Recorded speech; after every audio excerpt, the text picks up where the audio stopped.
Good morning সবাইকে। আজ আমরা সকাল সকাল বেরিয়ে পড়েছি জঙ্গলের পথে। আমি আরজা, আর আমার চ্যানেল লেন্স টু এক্সপ্লোরের একটি নতুন ব্লগে সবাইকে স্বাগত। আজ যাচ্ছি এমন এক জঙ্গলে যেখানে কিছু বছর আগে পর্যন্ত কিন্তু সাধারণ মানুষ যেতে অনেকটাই ভয় পেত, কারণ সেখানে হাওয়ায় থাকতো বারুদের গন্ধ, পথে বিছানো থাকতো ল্যান্ডমাইন। হ্যাঁ, ঠিকই ধরেছেন, বলছি আজ জঙ্গলমহলের গল্প। লোধাশুলি জঙ্গল, বেলপাহাড়ি, ঝাড়গ্রাম আজ ঘুরে দেখব পুরোটা। ঘুরে দেখব আজ সেই জঙ্গল, যে জঙ্গল আজ একদম শান্ত, প্রকৃতি যাকে উজাড় করে সাজিয়ে দিয়েছে। ঘুরে দেখব ঝাড়গ্রাম শহর, বেলপাহাড়ি, ঝর্ণা, পাহাড়ে ঘেরা কিছু জায়গা। ঘুরে দেখব একটা আদিবাসী গ্রাম যাদের সহজ সরল জীবনযাত্রা আপনাকে মুগ্ধ করবেই। ঝাড়গ্রামের উদ্দেশ্যে আমরা রওনা হয়েছিলাম বেশ ভোর ভোর। কোলাঘাট পেরিয়ে কিছুটা যাওয়ার পরে রাস্তা হয়ে যায় দুভাগ। আমরা কিন্তু খড়গপুরের দিকের রাস্তা নিয়েছিলাম, যে রাস্তাটা যায় লোধাশুলি জঙ্গলের মধ্যে দিয়ে। জঙ্গলটা উপভোগ করাটাই আমাদের মূল উদ্দেশ্য ছিল। তাই আমরা বুক করেছিলাম ঝাড়গ্রামে ফরেস্ট ডিপার্টমেন্টের প্রকৃতি পর্যটন কেন্দ্র, এবং এটা কিন্তু আমার কাছে ঝাড়গ্রামের বেস্ট থাকার জায়গা বলেই মনে হয়েছে, কারণ ঝাড়গ্রাম রাজবাড়িতে এখন কিন্তু আর থাকা যায় না। তার পাশে সরকারি যে গেস্ট হাউস রয়েছে, তার থেকেই প্রকৃতি পর্যটন কেন্দ্র হাজার গুণে সুন্দর, পুরোপুরি প্রকৃতির কোলে জঙ্গলের মধ্যে। সব থেকে ইম্পর্টেন্ট হলো ঝাড়গ্রামের সবকটা ট্যুরিস্ট স্পটের মধ্যে একটি ট্রাইবাল মিউজিয়াম কিন্তু এই প্রকৃতি পর্যটন কেন্দ্রের মধ্যেই অবস্থিত। এটির বুকিং করতে হয় সম্পূর্ণ অনলাইনে, এবং এর রুম রেন্ট ভীষণভাবে সাধ্যের মধ্যে। এই প্রকৃতি পর্যটন কেন্দ্রের সমস্ত ডিটেলস রইল ডেসক্রিপশন বক্সে। আপনি যদি কোথাও নাও ঘুরতে যান, তবুও এই শালপিয়ালের জঙ্গলে ঘেরা বিরাট বড় ক্যাম্পাসের মধ্যেই আপনি কাটিয়ে দিতে পারেন 2 দিন। এখানে গাড়ি পার্কিংয়ের রয়েছে অ্যাম্পেল স্পেস। যাই হোক, পৌঁছে প্রথমেই আমরা চলে গেলাম রিসেপশনে। ওখান থেকে ফর্মালিটি সমস্ত কিছু মিটিয়ে আমরা এরপর যাব আমাদের রুমে। চলুন আপনাদের দেখাই পুরোটা ঘুরিয়ে। দেখুন, এখানে এই অতিথির সংখ্যাও কিন্তু ছিল প্রচুর। এরা একদম সারা ক্যাম্পাসের মধ্যে ঘুরে বেড়াচ্ছে। আর এখানে থাকার জন্য খুব বেশি জায়গা কিন্তু নেই, মোটামুটি 8টা মতো কটেজ আছে, এবং প্রত্যেকটা সেটআপের মধ্যে 2টো করে কটেজ আছে। আর এরকম 4টে সেটআপ এখানে রয়েছে। প্রচুর ফুল গাছ, গাছগাছালি চারিদিকে লাগানো। প্রত্যেকটা বাংলোর আবার রয়েছে আলাদা আলাদা নামকরণ। যাই হোক, আমাদের যে কেয়ারটেকার দাদা ছিলেন, উনি আমাদের নিয়ে গেলেন। ওই দূরে সোজাটা ছিল আমাদের বাংলো।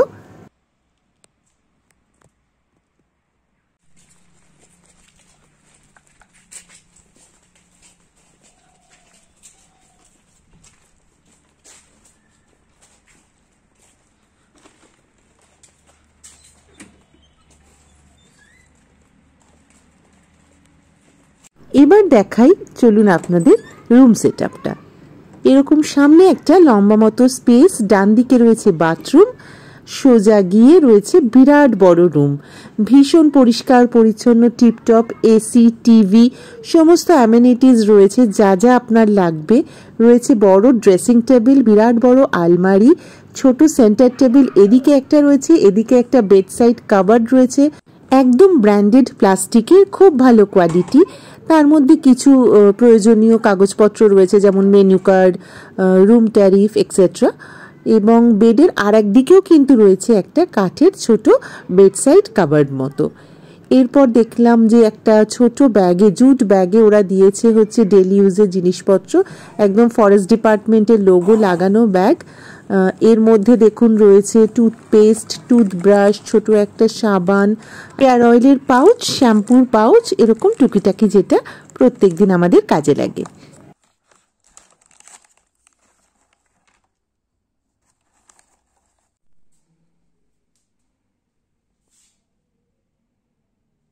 আর এই রুমের সবচেয়ে যেটা দারুণ ছিল সেটা হচ্ছে ব্যাক সাইডের এই ব্যালকনিটা। ব্যালকনিতে বসে আপনি দেখতে পাবেন এই শালপিয়ালে ঘেরা বিরাট জঙ্গল। জানলায় কিন্তু সব জানলা দরজায় সব জায়গায় নেট লাগানো, যাতে কোনো পোকামাকড় ভিতরে ঢুকতে না পারে। আর ব্যালকনিটা আমার এক্স্যাক্টলি দারুণ পছন্দ হয়েছে। চলুন এরপরে আপনাদের বাকি প্রপার্টিটাও ঘুরিয়ে দেখাই। এখানে রয়েছে কিন্তু বিরাট বড় ডাইনিং রুম, আর তার লাগোয়া রয়েছে সিটিং লাউঞ্জ। ডাইনিং রুমটাও বিরাট বড়, বড় বড় টেবিল এখানে, মানে 8-10 জন এক একটা টেবিলে আরামসে বসতে পারবে। আর খাওয়া দাওয়া আমি কিচেনেরও গিয়ে দেখলাম, ভীষণ পরিষ্কার পরিচ্ছন্ন কিচেন। এনারা একদম ফ্রেশ রান্না করে দেন। সকালবেলা আপনাকে জিজ্ঞাসা করে নেবে ফোন করে যে আপনি কি খেতে ভালোবাসেন বা কি খাবেন, সেই হিসেবে আপনাকে ওরা রান্না করে দেবে, যাতে কোনো বাড়তি জিনিস নষ্ট না হয়। অনেকটা জার্নি করে যাব, তাই জন্য আমরা কিন্তু একদম সিম্পল অর্ডার করেছিলাম, ভাত, ডাল, ঝুরঝুরি আলু ভাজা, মাছের ঝোল, চাটনি এক্সেট্রা। আর যেহেতু আমাদের মাত্র 1 রাত 2 দিনের ট্রিপ ছিল, আর ঝাড়গ্রামে দেখার জায়গা ছিল অনেক বেশি, তাই জন্য আমরা প্ল্যান করেইছিলাম যে খেয়ে উঠে জাস্ট আধ ঘন্টা মতো রেস্ট নিয়ে আমরা কিন্তু সেই দিনই কয়েকটা জায়গা কভার করব দেখে নেওয়ার জন্য, আর বাকিটা থাকবে পরের দিন সকালবেলার জন্য। অনেকটা জার্নি করে আসার ফলে খিদে পেয়েছিল বেশ, আর তার উপরেই টেস্টি খাবার। যাই হোক, খেয়ে দিয়ে কিন্তু প্রথমেই দেখে নিলাম প্রকৃতি পর্যটন কেন্দ্রের ভেতরেই অবস্থিত ট্রাইবাল মিউজিয়াম বা ট্রাইবাল ইন্টারপ্রিটেশন সেন্টার। এর মধ্যে কিন্তু রয়েছে ওপেন থিয়েটারের মতো তৈরি করা একটা ছোট, এছাড়া রয়েছে বিরাট বড় tribal art and culture gallery. এর সময় হচ্ছে সকাল 10টা থেকে বিকেল 5টা পর্যন্ত খোলা থাকে, এবং এর কিন্তু কোনো প্রবেশ মূল্য নেই। বিরাট বড় এই ট্রাইবাল ইন্টারপ্রিটেশন সেন্টার সাজানো রয়েছে আদিবাসীদের জীবন কাহিনীর সমস্ত রকম দিক নিয়ে। তাদের খাওয়া দাওয়া, থাকা, পোশাক আশাক, তাদের হাতের শিল্প, সব কিছু দিয়ে ভীষণ সুন্দর করে সাজানো এই ট্রাইবাল ইন্টারপ্রিটেশন সেন্টার। এখান থেকে বেরিয়ে ঠিক এর পাশেই ছিল কিন্তু ঝাড়গ্রামের রামকৃষ্ণ মিশন। আর যেখানেই যাই রামকৃষ্ণ মিশন আমাকে ভীষণ টানে, এবং ঢুকে সত্যি মুগ্ধ হয়ে গেলাম পরিবেশ দেখে। এত সুন্দর, ভেতরে রয়েছে বাচ্চাদের স্কুল, চিকিৎসালয়, এত শান্ত পরিবেশ। মনে মনে ঠিক করলাম আসবো সন্ধ্যা আরতি দেখতে অবশ্যই। রামকৃষ্ণ মিশনের সামনে থেকেই পেয়ে গেলাম একটা টোটো, তার সঙ্গে চলে গেলাম ঝাড়গ্রাম রাজবাড়ি দেখতে। কিন্তু দুঃখের বিষয়, ঝাড়গ্রাম রাজবাড়িতে এন্ট্রি এখন একদম রেস্ট্রিক্টেড। জানি না কেন, তাই দরজা থেকেই ফেরত আসতে হলো শুধুমাত্র তোরণটি দেখে। আমাদের নেক্সট ডেস্টিনেশন ছিল, যেটা অনেকেরই অজানা একটা জায়গা, সেটা হলো খোয়াবগা। এবং খুব আশ্চর্যজনকভাবে টোটো দাদাও এটা চিনতেন না ঝাড়গ্রামের প্রচুর লোকাল মানুষ, যার জন্য কাউকে জিজ্ঞাসা করে আমরা কোনো সুরাহা পাচ্ছিলাম না। আর আশ্চর্যজনকভাবে গুগল ম্যাপও একটা জঙ্গলের মাঝখানে গিয়ে শেষ হয়ে যাচ্ছিল, তারপরে কিন্তু আর কোনো রুট দেখা যাচ্ছিল না। খুঁজতে অনেক পরে ঝাড়গ্রাম চিড়িয়াখানার পাশে গিয়ে এক ভদ্রলোক হদিশ দিলেন যে এই জায়গাটি হচ্ছে ওখানকার কৃষি বিশ্ববিদ্যালয়ের পিছন দিকে একটি আদিবাসী গ্রাম। সন্ধে হয়ে এলেও আমরা কিন্তু তবুও চেষ্টা করলাম সেখানে যাওয়ার। আর রাস্তাটা ছিল একদম কাজু বাদামের একটা ক্ষেতের মধ্যে দিয়ে, এবং তারপরেই কিন্তু শুরু হয়ে গেছিল জঙ্গলের রাস্তা। যাওয়ার রাস্তাটা কিন্তু বেশ শঙ্কাজনক ছিল, কিন্তু খোয়াবগাঁয়ের কথা এতটাই শুনে এসেছিলাম যে ওখানে না গিয়ে মন সরছিল না। সম্পূর্ণ অচেনা পথ হলেও জঙ্গলের মধ্যে দিয়ে কিন্তু আমরা রওনা হয়ে পৌঁছে গেলাম খোয়াবগা। তবে পৌঁছতে হয়ে গেছিল একটু সন্ধে।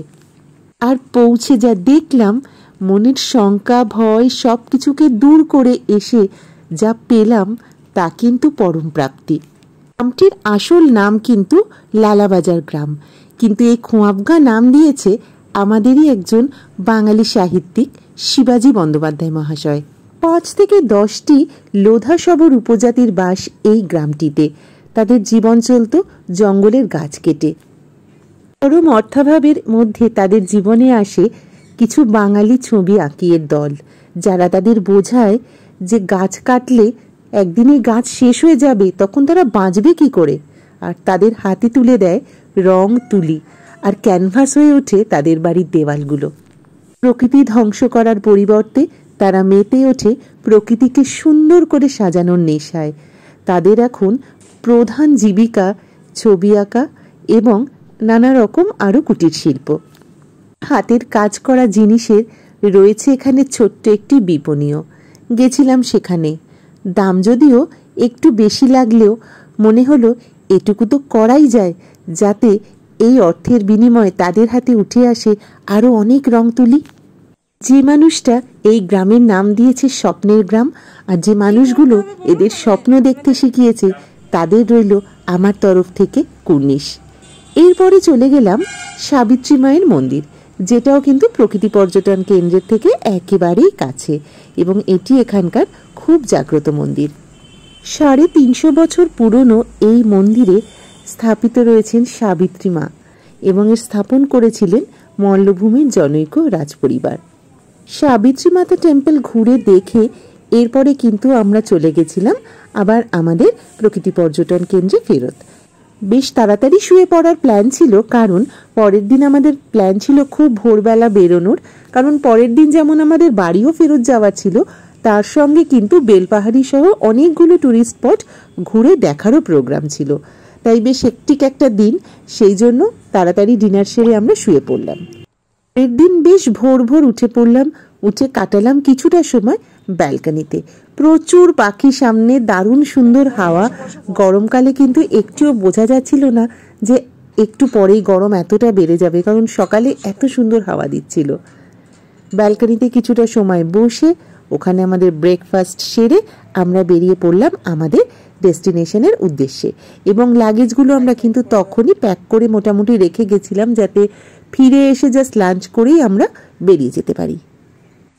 ঝাড়গ্রাম শহরের মধ্যে দিয়ে গাড়ি চালিয়ে আমাদের প্রথম ডেস্টিনেশন ছিল বেলপাহাড়ির উদ্দেশ্যে যাত্রা করা। সেই রাস্তাটা কিন্তু ছিল অসাধারণ। দুদিকে ঘন জঙ্গল আর মাঝখান দিয়ে মাখনের মতো মসৃণ একটা রাস্তা।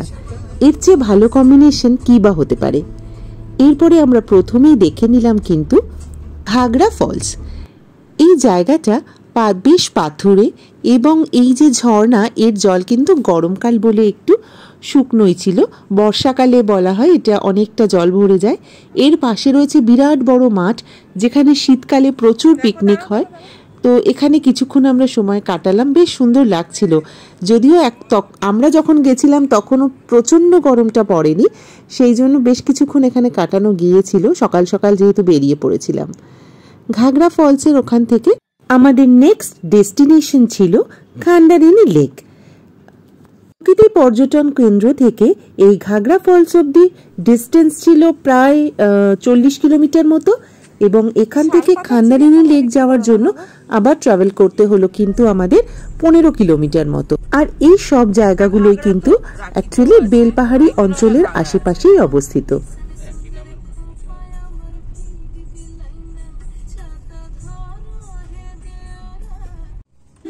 ও ভাই,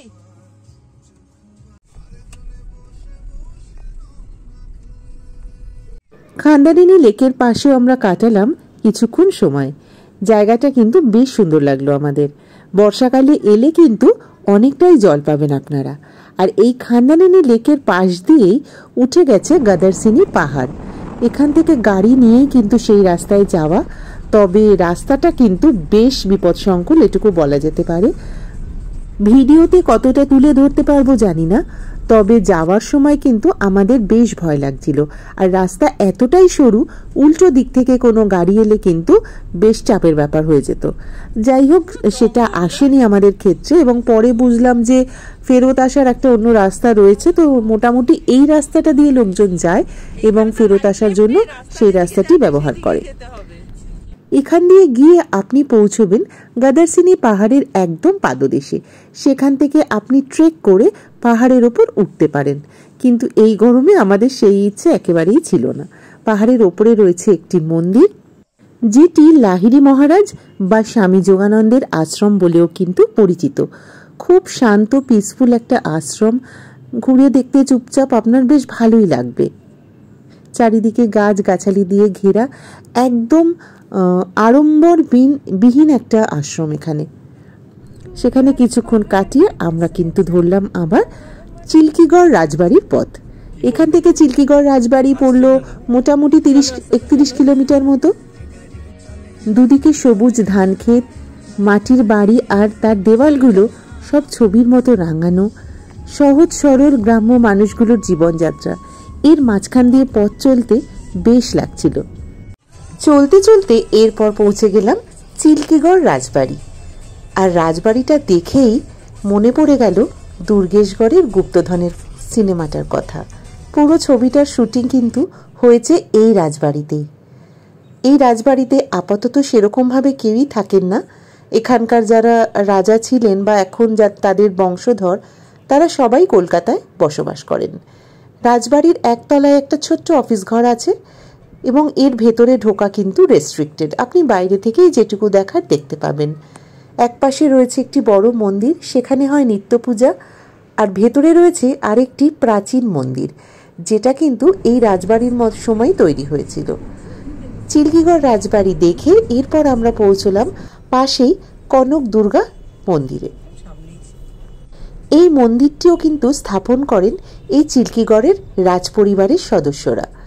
কনক দুর্গা মন্দিরটিও বেশ সুন্দর। সামনে রয়েছে, প্রথমে ঢুকতেই আপনি বিরাট বড় পার্কিং এরিয়া রয়েছে এবং সেখান থেকে কিন্তু এটা একটা গুরুত্বপূর্ণ বিষয়, পার্কিং এরিয়া থেকে মন্দির পর্যন্ত কিন্তু বেশ অনেকটা পথ হাঁটতে হবে। সঙ্গে যদি বয়স্ক মানুষ থাকেন বা যাদের পায়ের অসুবিধা রয়েছে হাঁটা চলায়, তাদের কিন্তু একটু কষ্টকর হবে এই ব্যাপারটা।